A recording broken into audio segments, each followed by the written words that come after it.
နာရီလိုက်ဖို့သူအများဆုံးဖြစ်ခဲ့တဲ့ကျိုက်လက်ကလူတစ်ယောက်ရဲ့ဇာပနာ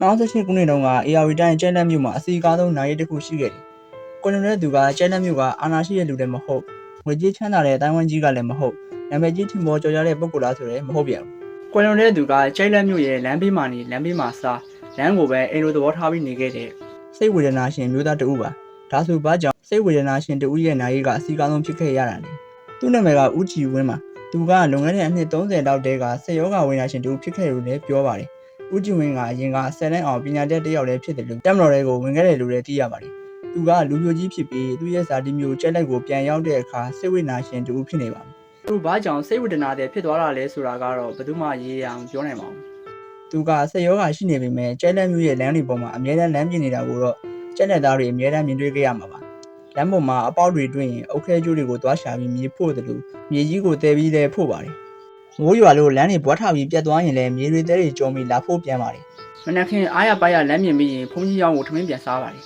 ။စားပြီးရင်လမ်းပေါ်ပြန်ပြီးလမ်းမြင်ဖို့သွားပါတယ်။ဦးကြည်ဝင်းတယောက်နေပူပူမိုးရွာလမ်းပေါ်ထွက်ပြီးအမြဲလမ်းပြင်နေတာနေ့စဉ်နေ့တိုင်းပါ။ဒီစိတ်ထားတွေကြောင့်ပဲစိတ်ဝေဒနာရှင်တူဖြစ်ပေမဲ့ဦးကြည်ဝင်းကိုကြိုက်လက်မျိုးသူမျိုးသားတွေကဂရုဏာတတ်ကြတယ်။တချို့ကဦးကြည်ဝင်းကိုမဖို့ပဲဖို့တွေပါပေးကြပါသေးတယ်။ကျိုက်လက်မျိုးကလက်ဖက်ရည်ဆိုင်ထမင်းဆိုင်တွေနဲ့တခြားဆိုင်တွေကလည်းကျွေးကြမှုကြပါတယ်။ဦးကြည်ဝင်းကတခြားစိတ်ဝေဒနာရှင်တွေလိုပောက်ကြရမပြောတဲ့မလုပ်တဲ့တာမန်စိတ်အခြေအနေမရှိတာကလွှဲရင်ကျန်တာလူကောင်းတစ်ယောက်လူပါ။တချို့လူငယ်တွေကဦးကြည်ဝင်းကိုမိမမယူသေးဘူးလားလို့မေးရင်တနာရဲ့ကျွန်တော်ဖြစ်မခံဘူးလို့လည်းပြန်ပြောတတ်ပါတယ်။သူကအလုံးလုံးတတ်သူမို့လောအားတံမှုကိုချစ်မြတ်နိုးပြီးအလုပ်ပြင်းတာကိုလည်းသူကမကြိုက်ပါဘူး။လူတွေမွေးနေတာပြင်းလို့မွေးရလို့အမြဲပြောလို့ရှိပါတယ်။ဦးကြည်ဝင်းတယောက်နေ့တိုင်းလမ်းပေါ်မှာလမ်းပြင်တဲ့အလုပ်ကိုလုပ်ရင်တစ်နေ့မှာ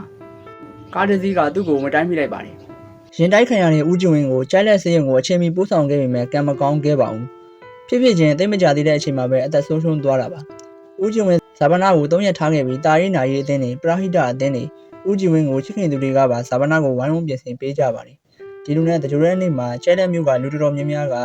နာရီကိုလိုက်ပါပို့ဆောင်ခဲ့ကြပြီးစီစီကားကားဖြစ်ခဲ့ပါတယ်။သူ့ရဲ့မုံမြတ်တဲ့လုံရက်ကြောင့်ပဲစိတ်ဝေဒနာရှင်ဖြစ်သည့်တိုင်အောင်လူတွေအများကြီးကနောက်ဆုံးခရီးကိုစိတ်မကောင်းစွာလိုက်ပါပို့ဆောင်ခဲ့ပါတယ်။လမ်းတွေပေါ်မှာလမ်းပြင်တဲ့အလုပ်ကိုနေ့တိုင်းလုပ်နေတဲ့ဦးကြည်ဝင်းတယောက်ကတော့ဒီလမ်းတွေပေါ်မှာကားတိုက်ခံခဲ့ရပြီးဘဝနေကုန်ချုပ်ခဲ့ရတာကတော့အတော်လေးစိတ်မကောင်းဖြစ်စေရပါ